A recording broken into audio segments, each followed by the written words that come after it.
waktu ibu uli usia liar-liar dulu. Kan ibu sekarang udah masuk uji usia jinak-jinak bukan? 20 tahun lalu namanya ulil. Usia liarnya gak ketulungan. Ini masih kelihatan liarnya kok ini. Nah kata Allah tadi, yuhibbukumullah. Niscaya Allah akan membalas cinta kalian. Bu, pernah nggak mencintai tapi cinta nggak berbalas? Pernah nggak, Bu? Sakit nggak, Bu? Nah itu kalau dicintai manusia saja sakit hati kalau kebalas. Gimana kalau Allah nggak membalas? Capek, Bu.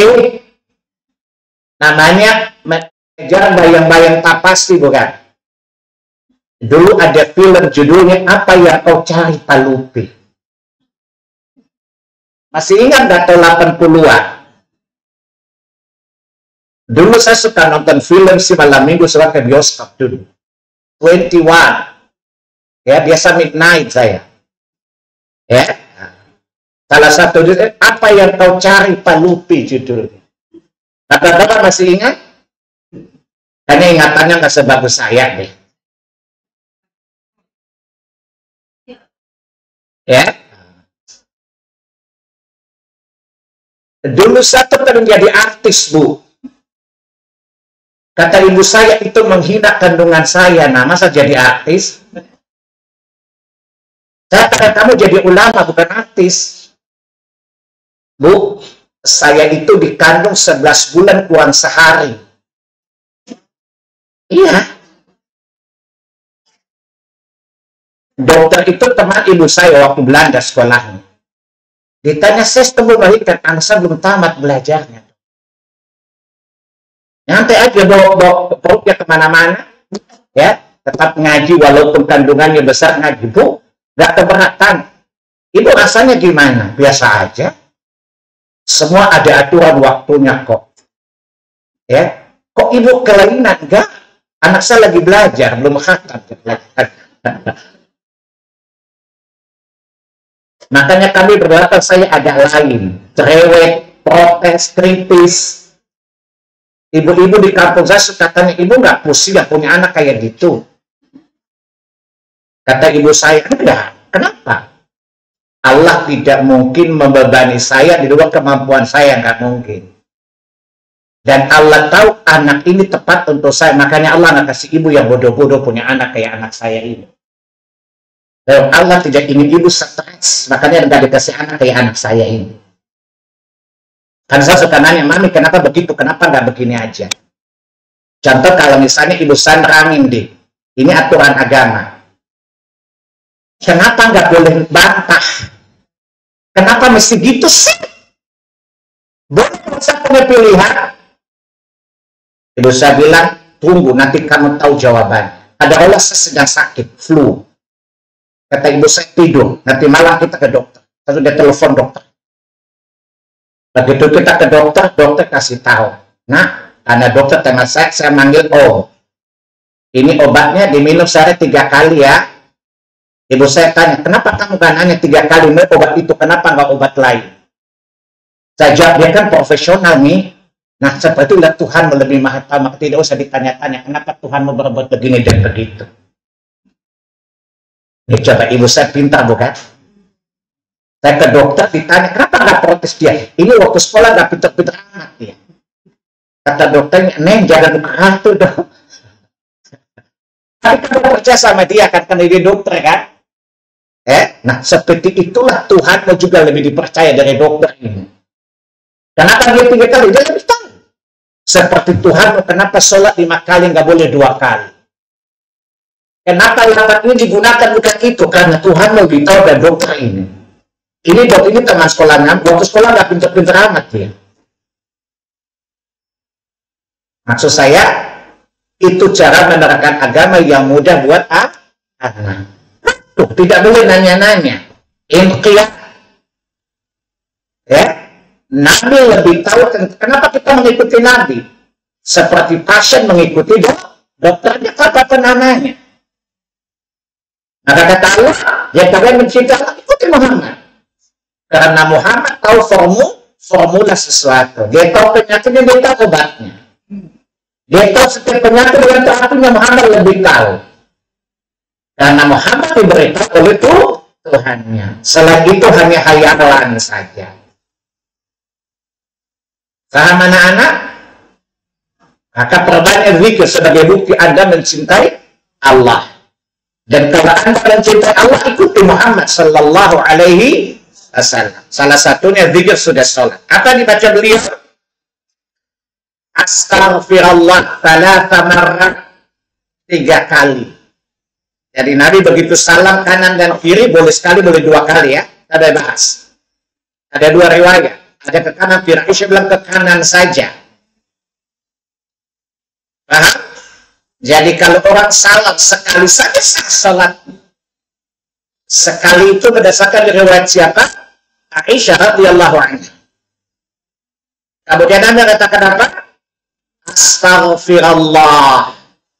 Tidak ada tambahan apapun. Kalau di Indonesia, astaghfirullahaladzim, alladzi la ilaha illa huwal hayyul qayyum wa atubu ilaih. Ini tidak mengikuti petunjuk Nabi. Ya, oh jadi kamu lebih tahu kebaikan dari Nabi ya? Saya tanya, Nabi tahu makna lafaz itu. Tapi Nabi tidak berkebetulan salah. Berarti formula yang tepat yang Nabi atau para kiai? Nabi. Kiai itu dukun. Nabi itu dokter. Atau percaya dokter atau dukun. Nah itu kira-kira logika sederhananya. Kalau dokter itu dengan kaidah ilmiahnya. Ada pendukun dengan bantuan setan. Kata aja Pak, astagfirullahaladzim, alladzi la ilaha bagus. Tanya, Anda lebih paham maknanya apa Nabi lebih paham maknanya? Nabi. Mana yang tepat waktu apa dan apa yang paling tahu siapa? Nabinya kan? Berarti dia merasa lebih tahu tentang kebaikan dari Nabi. Ternyata Nabi nggak tahu kebaikan, dia lebih tahu. Ini kurang asem nggak? Kira-kira ini mirip aja itu nggak ini orang? Di bumi mirip nih. Ini gitu aja orang. Ya kan baik. Jadi dia menganggap bahwa dia lebih tahu kebaikan dari Nabi. Padahal apa kata Nabi? Wa khairul hadi hadyu Muhammad. Dan sebaik petunjuk adalah petunjuk Muhammad sallallahu alaihi wasallam. Maka kalimat yang benar, astaghfirullah, astaghfirullah, astaghfirullah, thalatha marrat, 3 kali. Tidak ada tambahan. Paham? Maka kalau saya tanya gimana Ustaz? Jawabannya kata Nabi, man amila amalan laisa alaihi amruna fahuwa raddun. Siapa beramal dengan sebuah amalan yang tidak kami rekomendasikan, ditolak. Saya tanya sama ibu, nanam udah tahu bakal panen tapi nanam, ini bodoh apa pintar Bu? Nanam gak bakal panen, capek enggak? Tapi iblis paling suka kan? Apa kata iblis? Lanjutkan, bersama kita bisa. Jadi sekali lagi istighfarnya tanpa kalimat kecuali astaghfirullah, astaghfirullah, astaghfirullah. Tidak ada tambahan apapun selain pengulangan astaghfirullah 3 kali. Perawi hadisin Al-Ghai mengatakan tidak ada tambahan apapun pada istighfar itu kecuali itu saja. Paham ibu-ibu? Jadi inilah yang pertama diucapkan Nabi setelah salam. Kemudian ibu ucapkan la ilaha illallah wahdahu la syarikalah lahul mulku wa lahul hamdu wa huwa ala kulli syai'in qadir. Allahumma la mani'a lima a'taita wa la mu'tiya lima mana'ta wa la yanfa'u dzal jaddi minkal jadd. Itu yang kedua. Yang ketiga, La ilaha illallah wahdahu la syarika lah.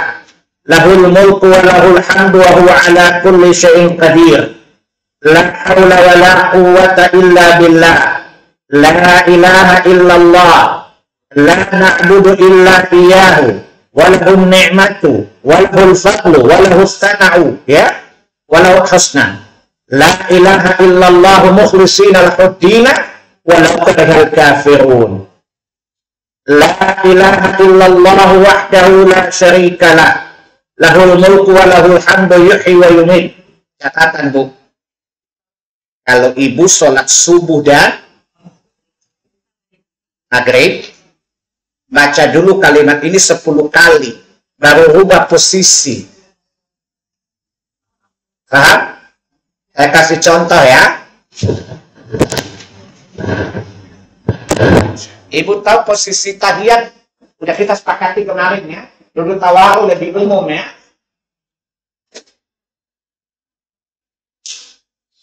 Oke, inilah posisi. Assalamualaikum warahmatullahi. Assalamualaikum warahmatullahi. Astagfirullah. Astagfirullah, udah. Baca lagi, Bu.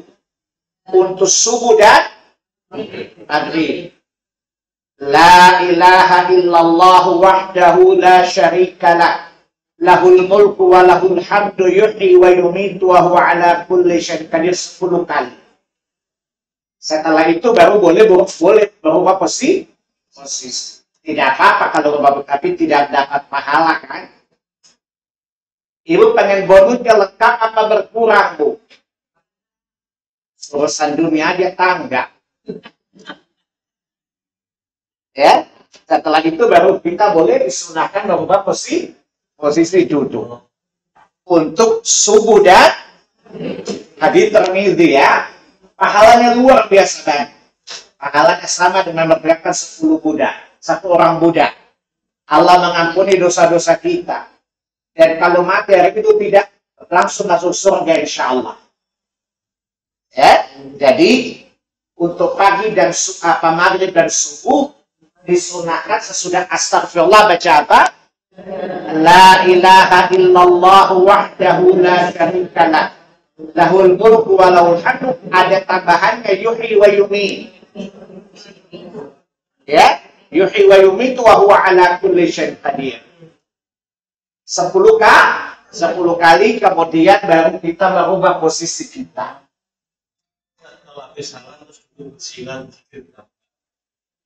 Kan hukumnya sunnah. Tetapi mengikuti sunat yang sunnah gimana? Lebih baik kan? Kan kita pengen pahalanya sempurna, bukan? Karena mengikuti Nabi itu ada pahalanya, bukan? Kalau Anda pengen dicintai Allah, ini persis kan? Paham ya? Kalau rumah nggak dosa, Bu. Ya, apalagi udah tua-tua, lututnya pasti keropos kan? Kalau duduk begini kan masih pinggangnya sakit, bukan? Apalagi udah nenek-nenek gemukan lagi. Ya, masih posisinya nggak enak. Tapi bersabar sebentar nggak apa-apa. Nggak enak di dunia tapi enak di akhirat, bukan? Itu namanya sengsara bawa nikmat. Ya, daripada nikmat bawa sengsara. Ya, tapi kalau nggak mampu nggak segera ubah tidak apa-apa. Karena hukumnya sunnah saja. Tapi sekali lagi, walaupun sunnah kalau ada bonusnya diambil nggak? Ambil. Harus gitu spirit, semangat. Ya. Sesudah itu baru ibu Allahumma antas salam wa minkas salam. Ya, dan seterusnya. Bu, adapun yang biasa dibaca Allahumma antas salam wa minkas salam fahayna rabbana bis salam wa adkhilna al-jannata daras salam, itu tidak ada nasnya dari Quran maupun sunnah. Ibu dulu baca itu kan? Yang Nabi ajak Allahumma antas salam wa minkas salam tabarakta ya dzal jalali wal ikram. Pendek tapi pasti karena diajarkan Nabi. Adapun yang panjang bukan dari Nabi, maka tentu tidak lebih baik beberapa diajarkan Nabi. Ya, Yang dibaca kebanyakan masyarakat kita, Allahumma antas salam wa minkas salam wa hayna rabbana bis salam wa adkhilna jannata daras salam. Lafaz ini tidak ada dari Nabi sallallahu alaihi wasallam asal. Yang dari Nabi apa? Allahumma antas salam wa minkas salam tabarakta ya dzal jalali wal ikram. Kalau ditanya, kenapa Pak Salim? Kata Nabi apa? Aku diberi Allah 6 hal yang tidak pernah Allah berikan kepada nabi-nabi terdahulu. Salah satunya apa? Aku diberi kemampuan jawami'ul kalim. Berbicara singkat tapi padat. Pendek tapi maknanya sangat luas. Maka ikuti saja Nabi. Walaupun pendek tapi itu sudah memenuhi kebutuhan. Tapi saya butuh lebih panjang, Ustaz. Lebih tahu yang kamu butuh atau Nabi? Yang tahu yang kita butuhkan kita atau Nabi? Nabi lebih tahu apa yang terbaik untuk kita, bukan? Sehingga yang diajarkan Nabi apa? Allahumma antas salam wa minkas salam tabarakta ya dzal jalali wal ikram. Itu yang sahih dari Nabi sallallahu alaihi wasallam. Ibu-ibu dipilih 2 pilihan. Satu sesuai ketentuan pemerintah. Yang satu kebijakan masyarakat. Ibu pilih yang mana, Bu? Yang sesuai undang-undang. Gitu kan? Nah, karena kata Pertamina pasti pas. Pasti karena diajarkan oleh Nabi SAW. Ada dalilnya, pasti. Maka pasti diterima oleh Allah Subhanahu wa Ta'ala. Dan itu pas. Karena Nabi lebih tahu apa yang dibutuhkan oleh hak umatnya. Nabi lebih tahu apa yang dibutuhkan oleh umat. Umat tidak tahu apa yang dia mau. Allah dan Rasulnya lebih tahu apa yang terbaik untuk umat ini. Makanya kata Nabi setiap khutbah Jumat, fa inna asdaqal hadithi kitabullah. Sebaik-baik sebenarnya ucapan Al-Quran, wa khairal hadi hadi Muhammad, dan sebaik-baik petunjuk Muhammad sallallahu alaihi wasallam. Saya tanya sama antum, Nabi bilang sebaik-baik petunjuk Muhammad sallallahu. Nabi lakukan yang paling baik. Kiai mana yang paling baik? Mungkin nggak kiai baik dari Nabi? Nggak mungkin kan? Mungkin Habib lebih baik petunjuk daripada Nabi? Nggak mungkin kan? Maka ketika kita tidak mengikuti Nabi, tandanya mengakui bahwa petunjuk Nabi tidak lebih baik daripada ajaran Habib, Kiai, Tuan Guru, dan semacamnya. Ini termasuk menodai syahadat Rasul, bukan? Karena salah satu konsep syahadat apa? Beribadah dengan apa yang dia syariatkan. Ya, yu'badallahu bima syara'. Jadi rukun syahadat asyhadu anna Muhammad Rasulullah apa? Beribadah dengan apa yang Nabi syariatkan. Karena beliau sebagai petunjuk. Kalau ada orang jawab, tapi ada Nabi baik loh. Ini kira-kira menduakan Nabi enggak? Meremehkan Nabi bukan? Karena menganggap Habib lebih baik ajarannya dari Nabi bukan? Secara psikologi sosial saja, Bu. Di rumah orang tua punya aturan. Di sana teman punya aturan. Kira-kira ibu ikut orang tua atau teman, Bu? Karena apa, Bu? Ibu tahu bahwa orang tua lebih menginginkan kebaikan untuk ibu daripada teman, kan? Itu dari segi fisik, apalagi akidah, Bu. Nah, karena apa yang Nabi berikan itu pasti pas dan pasti terbaik. Nggak usah nambah. Karena apa yang Nabi berikan itu mencukupi yang kita butuhkan. Itu jawaban, kan lebih panjang, lebih baik. Ya, saya tanya sama ibu, setiap obat kalau diminum banyak-banyak, mati atau sehat? Tentu saja. Semua pakai ukuran dan takaran, bukan? Yang tahu ukuran takaran pasien atau dokternya? Itu cukup sederhana saja. Masa pasien bilang, ini obat, kalau makin banyak, makin cepat sembuh, mampus kau. Ya? Karena yang paling tahu ukurannya siapa? dokternya kan, karena ahlinya bukan. Dan Nabi adalah yang paling ahli. Itu cara menjawab syubhat. Tapi kan yang diajarkan Kiai Nabi, jawab apa? Oh, jadi kamu meyakini Kiai lebih baik dari Nabi ya? Berarti namanya menjatuhkan derajat Nabi di Kiai bukan? Dia penghinaan nggak sih? Kalau ada orang mengatakan Nabi Isa lebih baik dari Nabi Muhammad, ibu terima nggak? Karena sama-sama Nabi kan? Lagi mana dia disamakan lebih dari Nabi? Kurang asli nggak ini? Paham ibu-ibu? Kalau dalil ibu nggak hafal, tapi jawaban ilmiah yang logik sesuai dalil. Kata Nabi, yang sebaik adalah Nabi. Jadi logika sederhananya gini. Tapi yang diajarkan dia semuanya baik loh. Kita jawab, berarti kamu menganggap Kiai lebih baik dari Nabi, bukan? Tanya sama dia. Kalau ada orang meyakini Nabi Isa lebih baik dari Nabi Muhammad, kamu terima nggak? Ya, kalau Nabi Isa dia lebih baik dari Nabi, dan mana dia lebih baik dari Nabi? Ya, T-O-L. Katanya mantau manusia.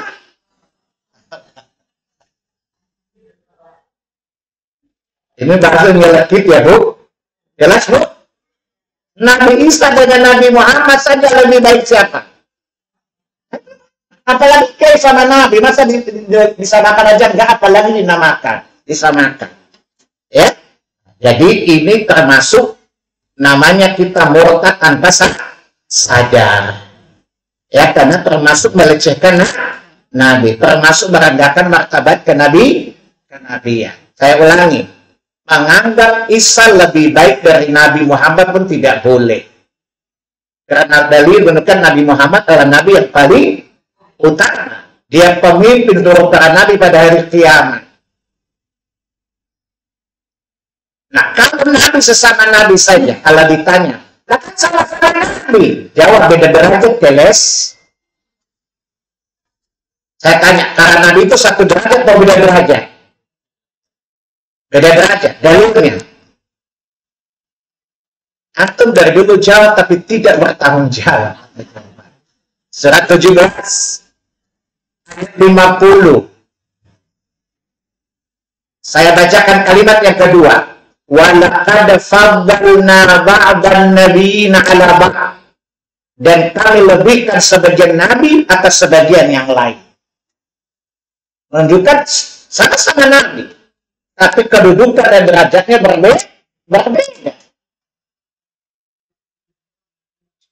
Atau lihat surah 2 Al-Baqarah 253. Tilka rusul faddalna ba'dahum 'ala ba'd.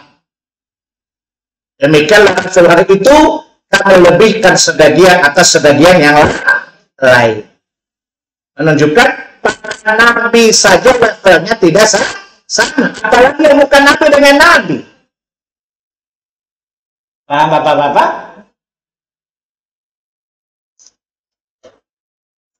Jadi sesama nabi aja beda loh. Beda derajat, beda kedudukan. Apalagi yang bukan nabi dilebihkan dari nabi. Ini etis nggak tuh? Sangat tidak etis kan? Saya kasih contoh Bu. Kita pernah punya presiden namanya Mulyono kan? Dari faktor fisik mungkin ada orang lebih gagah dari beliau. Tapi kalau ketika datang antara Mulyono yang ganteng dan gak ganteng, tapi yang gak ganteng presiden, boleh nggak disamakan keduanya? Nggak boleh kan? Ini adalah urusan ke dunia, bagaimana urusan akidah. Sama anak-anak, kelihatan sepele tapi fatal bagi iman kita. Cari di Google siapa itu Mulyono. Mulyono kolehannya Mulyadi. Ya, Mulyono kolehannya Mulyadi. Itu dia saja nggak bisa, ya. Apalagi dalam urusan akidah. Masa Nabi orang Kiai dilebihkan pandangannya daripada Nabi Sallallahu Alaihi Wasallam. Baik. Kemudian ibu tambah lagi Allahumma inni ala dzikrika wa syukrika wa husni ibadatik. Ini kata Nabi kepada Mu'adz. Maukah aku ajarkan sesuatu mencukupimu jika engkau membacanya? Mau ya Rasulullah. Kata Nabi, bacalah sesudah salat ketika wirid tadi, Allahumma inni ala dzikrika wa syukrika wa husni ibadatik. Ya Allah, ajarkan kepadaku bagaimana cara bersyukur, bagaimana cara berzikir, dan bagaimana cara beribadah yang baik, ya Allah. Bu, kalau ibu melazimi kalimat ini, Allahumma inni ala dzikrika wa syukrika wa husni ibadatik, wallahi demi Allah, dari hari ke hari ibu ibadahnya pasti lebih bagus. Karena Allah tak mungkin gak ijabah doa ibu kan? Kalau Allah ijabah doa ibu, pasti doa ibu zikirnya lebih khusyuk bukan? Hati ibu pasti lapang ketika menerima kesulitan bukan? Tidak sombong ketika menerima nikmat bukan? Kan hati yang bersyukur tadi. Ya, dan ibadah ibu dari hari ke hari pasti lebih baik dengan doa tadi. Allahumma inni ala dzikrika wa syukrika wa husni ibadati. Sederhana nggak Bu? Tapi kalau ditafsirkan butuh 3 kali pertemuan itu penggalan doa tadi. Ya. Kemudian baca Subhanallah 33 kali. Bu, tertib. Subhanallah. Subhanallah.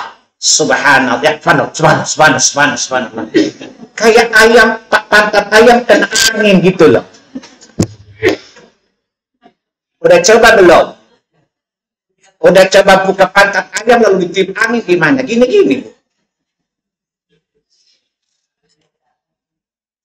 Udah gitu dilakuin lagi. Subhanallah, subhanallah, subhanallah. Apa kata iblis?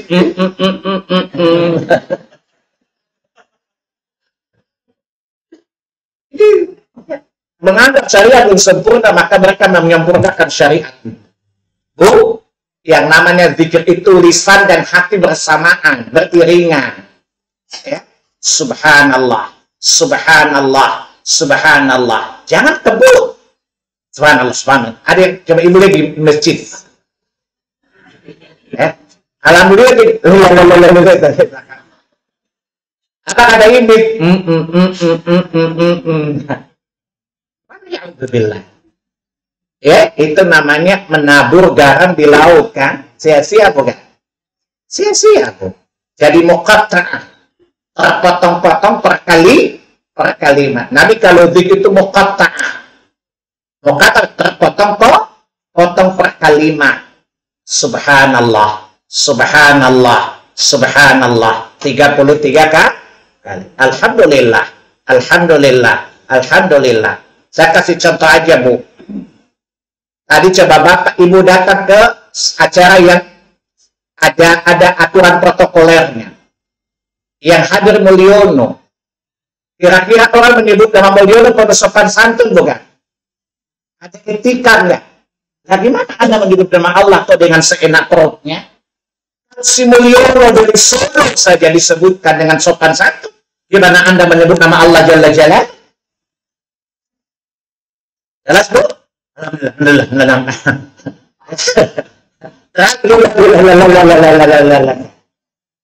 Kata iblis, lu tuh ngedena apa dikasih lo? Tapi apa kata iblis? Rapopo, terusin aja. Nanti lu jadi teman kelabi buah. Ya, ya. Kemudian Allahu Akbar, Allahu Akbar, Allahu Akbar. Muqatta'. Artinya terpotong potong per kalimat per kata. Ya, tidak menyambung seperti kereta lokomotif. Ya. Ya. Coba lihat, lokomotif saja bunyinya satu-satu bukan? Gitu loh. Ya, itu masa kalah sama lokomotif. Jelas? Jadi muqatta'ah adabnya adalah terpotong potong per kata per kalimat. Ya, subhanallah, subhanallah. Enggak lama kok. Ya, subhanallah. Anak biasa cepat, biasa rada-rada gimana gitu. Tapi coba ibu coba hari ini. Ya insya Allah 10 kali diulang jadi kebiasaan. Ya, karena ruh itu mengikuti kebiasaan. Kalau kebiasaan baik, jadi baik. Kalau kebiasaan buruk pasti menjadi buruk. Contoh, ibu kalau reaktif, subhanallah. Subhanallah bukan. Tapi bullshit, ya bullshit lah. Betul? Karena ruh mengikuti kebiasaan bukan. Kalau ibu menghadapi sesuatu yang mengagetkan, astagfirullah umpama, subhanallah, memuji Allah, pasti subhanallah refleks bukan? Tapi kalau bullshit gila men, kan gitu ya, ikuti kebiasaan. Ya, karena roh itu mengikuti kebiasaan. Kalau kita biasakan kebaikan, roh itu akan terbiasa di atas kebaikan, dan dia menikmatinya. Orang biasa berbuat baik, kebaikan itu menjadi ringan. Sama dengan orang yang narkoba. Kalau nggak minum narkoba gimana, Bu? Sakau, kan itu mengikuti kebiasaan, kan? Tergantung kepada apa ruh itu dididik. Kalau dia terbiasa baik, insya Allah dia baik. Sampai matinya pun baik. Nanti waktu mati refleks mengucapkan la ilaha illallah, karena kebiasaan. Tapi kalau nggak biasa, walaupun diajar kiai pun nggak akan. Wong lidahnya nggak biasa. Jadi adabnya muqatta'ah. Artinya terpotong per kalimat, per kata. Ya. La ilaha illallah wahdahu la syarika lah. Lahul mulku wa lahul hamdu wa huwa ala kulli syai'in qadir. Atau tadi yang 10 kali. La ilaha illallah wahdahu la syarika lah. Lahul mulku wa lahul hamdu yuhyi wa yumitu wa huwa ala kulli syai'in qadir. Insyaallah lisan itu akan terbiasa sehingga dia menikmati apa yang biasa. Ibu kalau biasa makan apa gitu lidah jadi biasa enggak? Kalau lama-lama enggak makan gimana? Kangen juga kan? Seperti roh dalam mengikuti kebaikan dan keburukan. Ya, dari mana kita mengasah jiwa itu baik atau buruk? Kata Allah Pak, fa'alhamaha fujuraha wa taqwaha. Surat berapa ini? Surat 91. Ayat yang ke-8. Fa'alhamaha fujuraha wa taqwaha. Dan kami ilhamkan pada jiwa itu 2 kecenderungan. Kepada dosa dan kepada ketakwaan. Falahaman zakkaha. Beruntunglah mereka membersihkan kecenderungan kepada kejahatan. Wa qad khaba man dassaha. Dan celaka orang yang membiarkannya kotor. Itu menunjukkan jiwa itu mengikuti kebiasaan kepada fujur atau takwa. Sehingga dia menjadi terbiasa pada 2 sisi itu.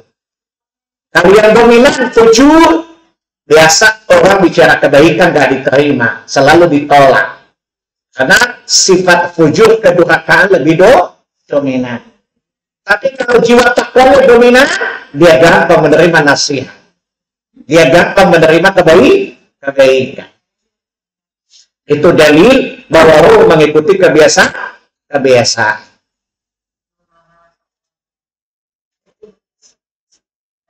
Ya, kemudian diakhiri dengan membaca ayatul kursi.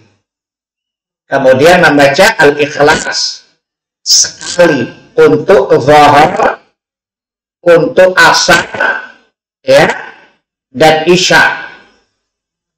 Untuk subuh dan maghrib ayatul kursi sekali, al-ikhlas 3 kali, al-falaq 3 kali, an-nas 3 kali. Dari tadi udah baca zikir tadi, akhirnya dengan apa? Ayatul kursi. Ya. Kemudian al-ikhlas, al-falaq, an-nas sekali saja untuk 3 waktu. Lahar, asar, dan isya. 3 kali al-falaq, al-ikhlas, dan an-nas untuk subuh dan maghrib. Jangan nanya kenapa begitu Ustaz. Nanti tanya sama dokter, dok, kenapa nggak 2 kali aja? Kenapa mesti 3 kali konsumsi obat? Paham? Sikap kita adalah sami'na, dengar tak? Tidak usah nanya-nanya. Capek deh kalau nanya. Itu namanya muka kipo namanya.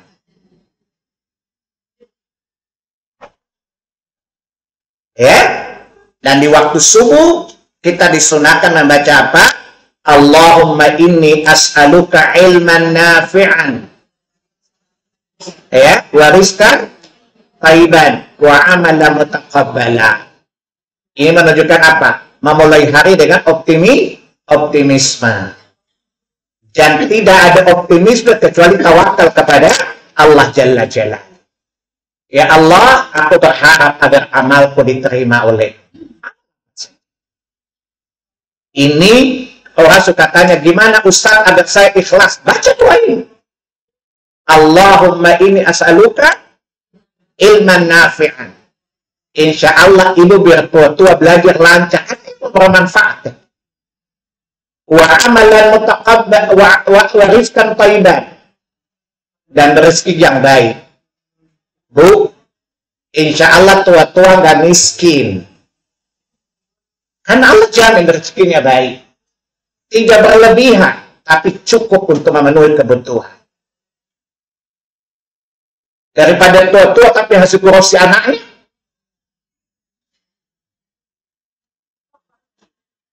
Kan ada nenek-nenek tua-tua gaya kayak selebriti kan? Tapi hasil korupsi anaknya bukan. Ini namanya nenek gokil namanya. Udah tua-tua sasarnya tinggi-tinggi gak sarang burung. Masya Allah. Ya? Bibirnya merah kayak burung kakak tua. Ya? Bajunya warna-warni kayak burung merak dari apa? Dari Irian, burung cendrawasih. Ya? Gaya pakai Hermes lagi. Namanya nenek gokil namanya. Ya? Kemudian apa? Wa amala mutaqabbala. Dan amal tidak mungkin dikabulkan kecuali ikhlas, bukan?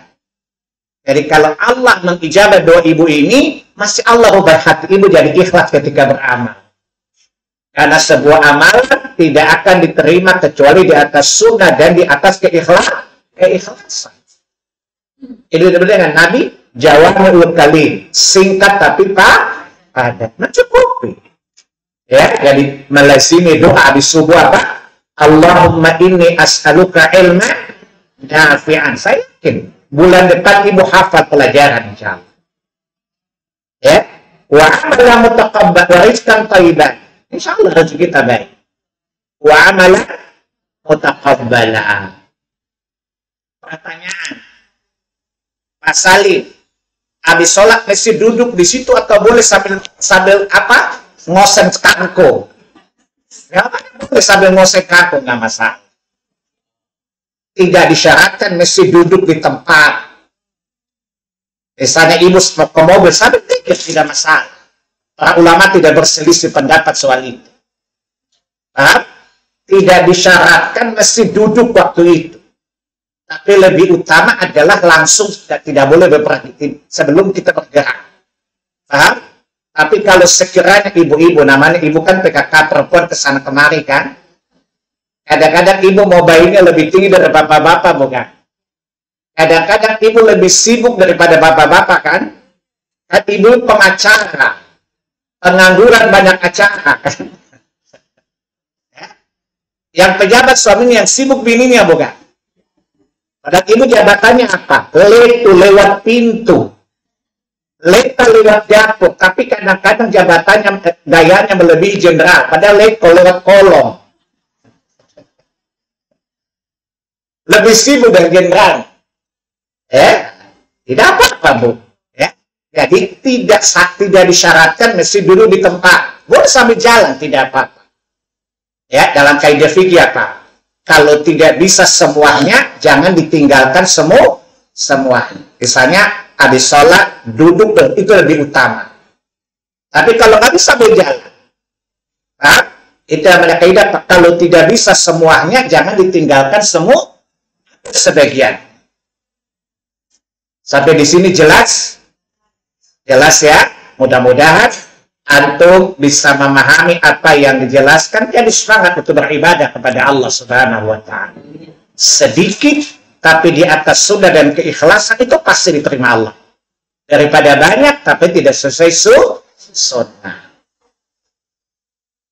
Baik, ada pertanyaan nggak? Saya hari ini nggak punya acara, saya pakai baju biasa saja. Jadi kalau ibu lihat saya pakai bajunya agak resmi, itu tanda saya mau ke pesta. Silakan. Untuk zikir pagi dan petang yang sholat subuh, apakah kita membaca juga zikir setelah sholat fardunya? Iya. Atau hanya zikir petang dan pagi? Baik, ini minta surga tapi diskon kalau bisa. Ya, zikir pagi dan petang tidak menggugurkan bacaan zikir sholat. Karena keduanya memiliki posisi yang berbeda.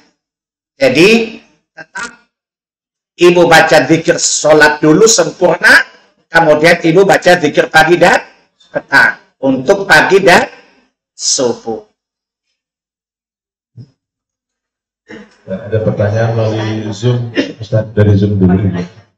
Ustaz, bacaan zikir itu bisa dalam hati saja atau harus diucapkan? Baik. Zikir itu lisan. Tadi kata Nabi, lisanan dzakira. Ya, lisan yang berzikir. Jadi itu dengan lisan. Tapi tanpa suara. Tadi surat 7 ayat 205. Ya. Surat 7 ayat 205. Wa turabaka fi nafsi tadarruan wa khifatan. Kata nafs itu artinya tidak bersuara. Kalau Allah mengatakan berzikirlah di hati-hati kalian, itu baru di hati. Tapi kata Allah, ya, Uzkurullah dzikr fi nafsi. Ingatlah Allah di diri kalian. Maksud nafs apa? Dengan lisan tanpa suara. Bidul jangan tanpa mengeraskan suara. Jadi tetap dengan lisan, hanya saja tidak mengeraskan. Seperti kita lihat di masjid-masjid, mengganggu tetangga, mengganggu orang yang sakit dan semacam. Jadi hukum asal zikir adalah tidak keras. Surat 7 ayat 205. Paham? Kata Allah, wadunan jarbal qaul, tanpa mengeraskan suara. Berarti tetap lisan, bukan? Di situ Allah tidak bilang ingat Allah di hati, enggak. Tapi ingat Allah di diri. Maksudnya apa? Tanpa suara. Dengan lisan hanya saja tanpa suara. Contoh.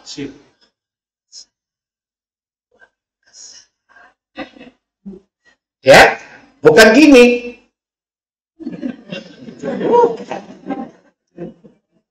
Itu bukan zikir agama yang dimaksud oleh syariat. Sebab kalau zikir itu di hati, tentu tidak ada riwayat dari para sahabat, bukan? Ya, jadi Bu, jangan gini. Itu namanya menghayal. Bu, jadi kata Allah di surat 7 ayat berapa tadi? 205. Mengingat Allah itu di diri kita. Artinya sendiri, tidak mengeraskannya. Wadunal jannal qaul, tanpa mengeraskan suara.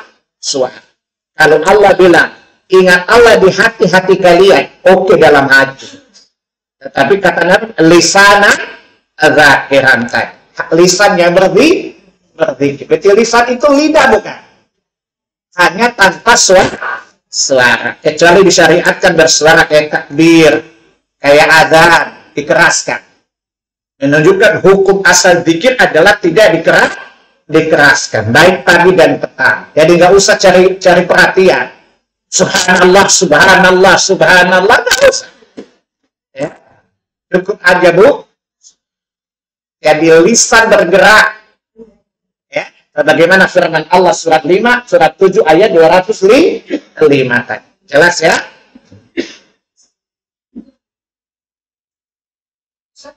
Silakan.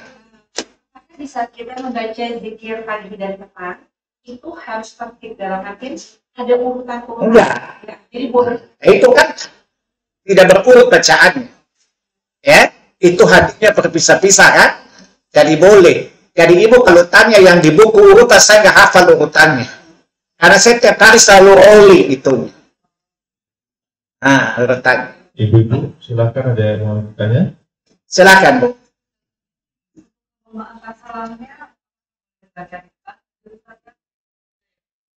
urutannya bahasa Allah. Silakan Ibu. Membaca salawat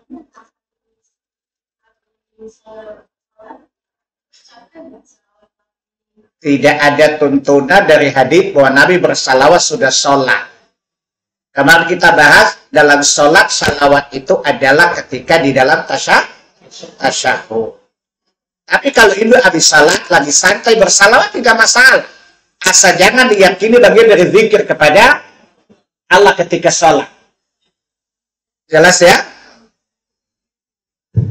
Ustaz, saya ikut sholat di masjid dan imamnya membaca zikir yang tidak sesuai sunnah. Bagaimana sikap saya terbaik? Hai. Imam berzikir, berarti habis sholat dong. Catatan, kontrak imam dengan makmum takbir sampai salam. Aduh, udah salah, nggak ada lagi kontrak antara imam dan makmum. Itu kaidahnya. Nah, saya ulangi, sholat berjamaah, kontrak antara imam dan makmum mulai dari takbir sampai salam. Jadi begitu imam takbir, Anda takbir itu kontrak.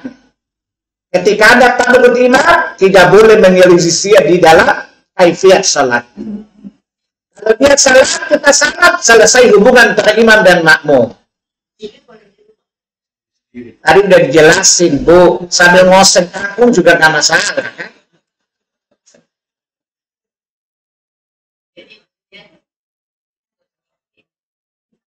Bu, jelas? Tidak ada panduan jamaah zikir berjamaah, tidak ada. Ya, jadi kalau dia tidak, ya, tidak usah diikuti. Kalau kita tidak punya kontrak sama dia lagi, tidak ada kewajiban mengikuti. Kadang-kadang masih juga gitu kan. Saya pernah ketawa. Ada orang di situ, kenapa ketawa Mas? Kepanjangan Al-Fatihahnya. Itu kayak saya dari Jakarta pulang ke Ambon, lagi belum selesai. Biasa kali Pak Al-Fatihah gitu. Al-Fatihah. Saya tanya, Bapak mau meyakinkan Allah supaya gini badan? Tidak usah diikuti, Bu. Ya, karena sekali lagi zikir itu naskas sendiri tadi ayat. Tidak dikomando. Ya, karena kontrak kita mengikuti imam dari salat, dari takbir sampai salat. Begitu salat, tidak ada lagi ikatan batin antara kita dengan imam. Tidak ada lagi kontrak kerja antara kita dengan imam. Tidak ada lagi tuntutan loyalitas kepada imam. Karena salat menunjukkan kita sudah selesai hubungan ikatan antara imam dan makmum. Masing-masing jalan sendiri-sendiri. Walaupun dia teriak,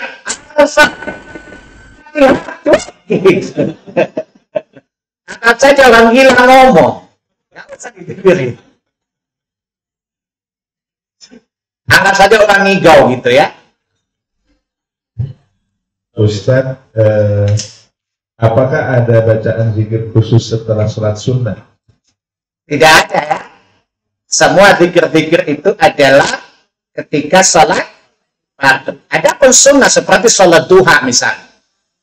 Allahumma firli warhamni wa tub alayya innaka antat tawwabur rahim. Haditsnya sahih dari Aisyah radhiyallahu anha. Nabi kalau selesai sholat duha, beliau membaca istighfar itu 100 kali. Ada pun selain itu tidak ada bahwa Nabi menghuzurkan zikir sesudah salat sudah atau witir. Subhanal malikil quddus, subhanal malikil quddus, subhanal malikil quddus. Adapun salat sunnah yang lain tidak. Ya, wallahu a'lam. Ustaz, kadang-kadang saya menerima ajakan untuk zikir bersama dan salawat bersama. Bagaimana sikap terbaik atas undangan seperti ini? Sikap baik, gak usah komen, gak usah datang. Gak usah ceramain, nanti dia ceramain kita lebih panjang. Semua habis loh, habis kan gitu. Dan kita jelasin, Mas, zikir itu baik, tapi berjamaah itu tidak ada contohnya dari Nabi. Dan ceritanya, diam saja. Tidak usah komen, tidak usah datang. Sikap bijak bukan? Saya juga suka diundang orang tahlilan umpamanya. Ustaz, ibu saya baru meninggal, nanti datang tahlilan ya. Saya diam aja. Ustaz jadi datang nggak? Enggak. Kenapa Ustaz? Saya ada uzur. Kata teman, uzur apa? Kan beda uzur. Tidak boleh mendatangi beda uzur bukan? Uzur itu kan alasan syar'i bukan? Saya ada uzur bu. Kalau bahasa Sunda udur. Saya ada uzur. Karena teman tak uzur apa? Kan haram dan beda uzur bukan? Alasan untuk menolak bukan? Uzur itu artinya alasan. Ada lagi ibu-ibu? Ada yang mau tanya lagi?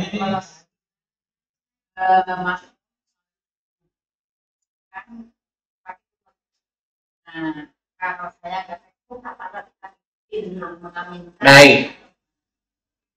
Kita tidak biasa kunut dan meyakini kunut itu bid'ah sebagaimana hadis.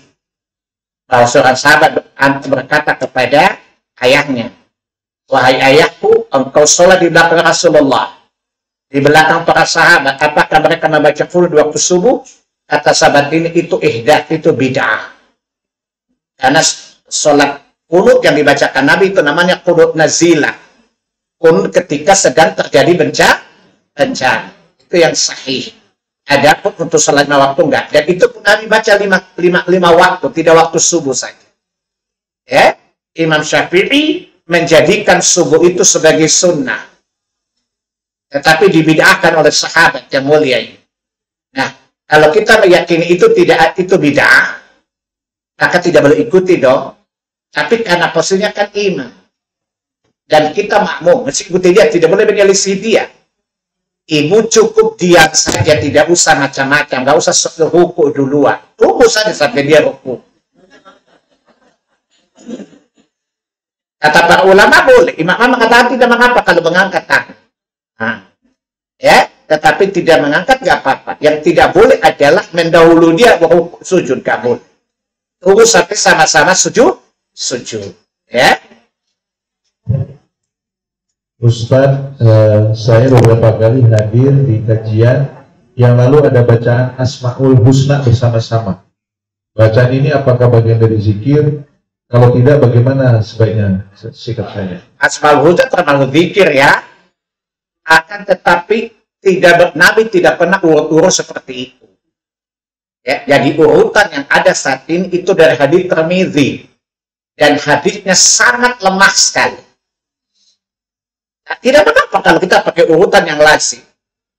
Tapi jangan menganggap urutan yang ada saat itu dari Nabi. Hadisnya dari Tirmidzi, tapi hadisnya lemah sekali. Pertanyaannya adalah, boleh nggak kita berzikir? Boleh. Tetapi berjamaah dan disertai dengan lagu kan? Ada yang didangdutin lagi, Masya Allah. Iblis aja bingung lihat orang Indonesia. Saya pernah cerita kalau ibu ketemu iblis coba nanya, beli. Nama gaulnya iblis tuh beli ya. Beli. Negara mana yang sekarang paling malas kamu kunjungi? Indonesia. Kenapa udah sesat semua disesatkan? Bahkan saya belajarnya sakti dari mereka. Karena banyak kreativitas yang tidak ada pada agama. Jadi saya ulangi, Asmaul Husna itu masyru'. Surat 7 ayat 180. Walillahil asmaul husna fad'uhu biha. Allah memiliki nama-nama yang baik, maka berdoalah kalian dengan nama-nama itu. Ini data Asmaul Husna. Surat 17 ayat 110. Walid Allah awil Rahman ayyamma tad'u falahul asmaul husna. Katakanlah Rahman, ya, katakanlah Allah, atau nama-nama mana saja kalian berdoa dengannya. Ini tentang dalil hadits Bukhari Muslim. Ya, inna lillahi tis'an isman wa isman. Allah memiliki nama 99 nama atau 100 kurang 1. Siapa yang menghafalnya dijamin masuk surga. Itu haditsnya sahih riwayat Bukhari dan Muslim. Tapi ini kan tidak menjelaskan kaifiat kan, tidak menjelaskan urutan-urutan kan, dan tidak menjelaskan dijadikan wiridan berjamaah kan. Jadi dalil tentang Asmaul Husna tadi jelas. Tapi kaifiat mengamalkannya tidak ada petunjuk dari Nabi. Maka kembali kepada hukum asal sendiri-sendiri. Tidak boleh berjamaah. Apalagi dilagui lagi. Karena ada musiknya kan. Betul? Ini menyimpang dari syariat. Nanti lama-lama ibadah kita antara masjid dan gereja mirip loh. Ya, di sana kunci G, di sini kunci I. Di sana gila, di sini Eda.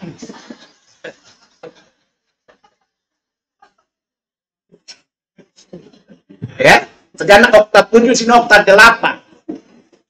Ya. Sampai doa habis Quran saja dinyanyikan. Allahumma arhamni bil Quran. Kita sebelah saya kalau gereja masjid berdekatan. Pakai musik lah. Ya, ini yang kata Nabi apa?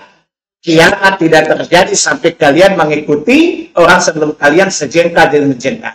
Di sana ibadah pakai nyanyian, Bu. Beribadah pakai gaya nyanyian itu adalah asal mula ibadah orang musyrik. Bersiul dan tepuk tangan.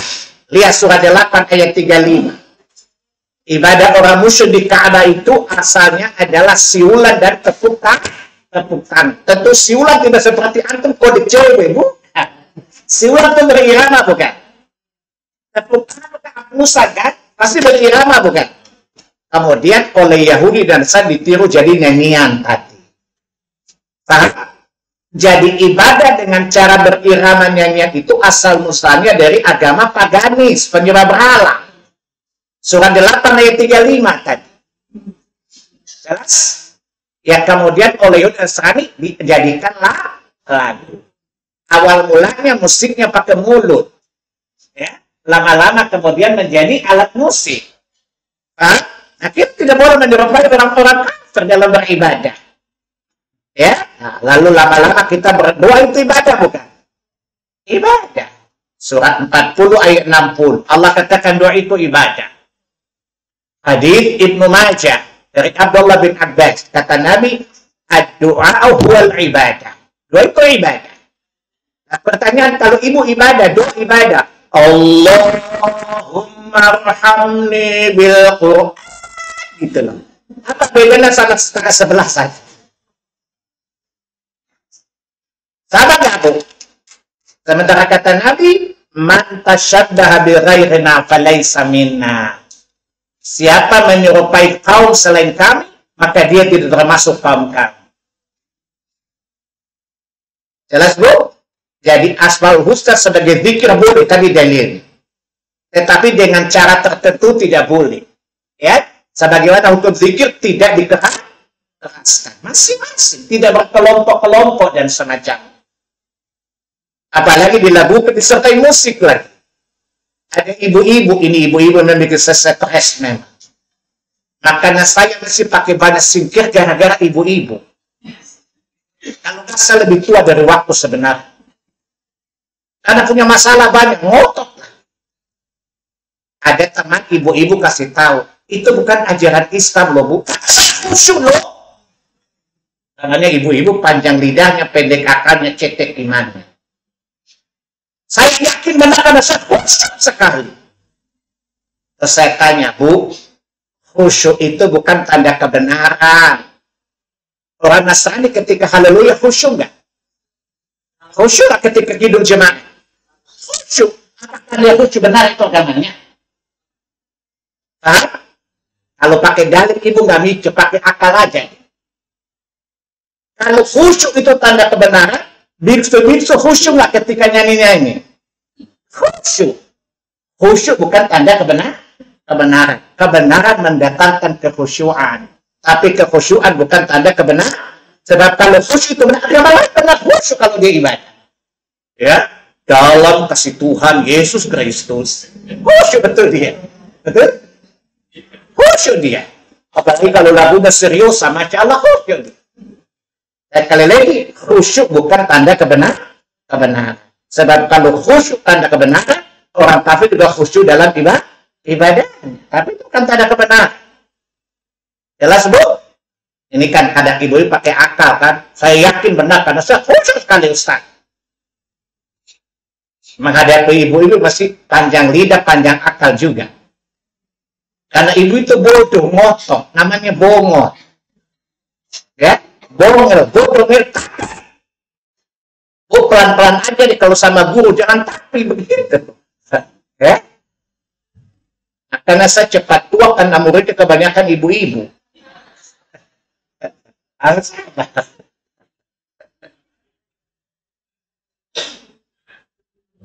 ada lagi ibu-ibu, bapak-bapak? Ya. Ibu, ada yang mau ditanyakan? Satu yang terakhir ya. apa? Beda wirid dan zikir. Wirid itu zikir. Wirid itu zikir. Wirid sesuatu yang lazim dilakukan. Zikir. Jadi wirid itu zikir yang kontinu. Kan ada zikir yang sifatnya temporary kan? Ada yang kontinu bukan?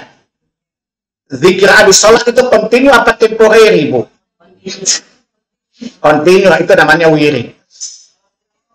Zikir itu lafadznya, redaksinya. Ya? Baik Bapak Ibu, demikian kajian kita hari ini. Insya Allah pengumuman kajian berikutnya. Oh, ada kuis. Ibu-ibu bisa kuis karena saya nggak kemana-mana hari ini. Saya tutup dulu yang di Zoom ya. Ada 100 sahabat kita di dalam ruang Zoom. Izinkan saya mengucapkan doa kafaratul majelis untuk yang di Zoom. Insya Allah kita akan bertemu lagi Bapak Ibu yang di Zoom pada kajian berikutnya. Ikuti melalui WA Group Islam.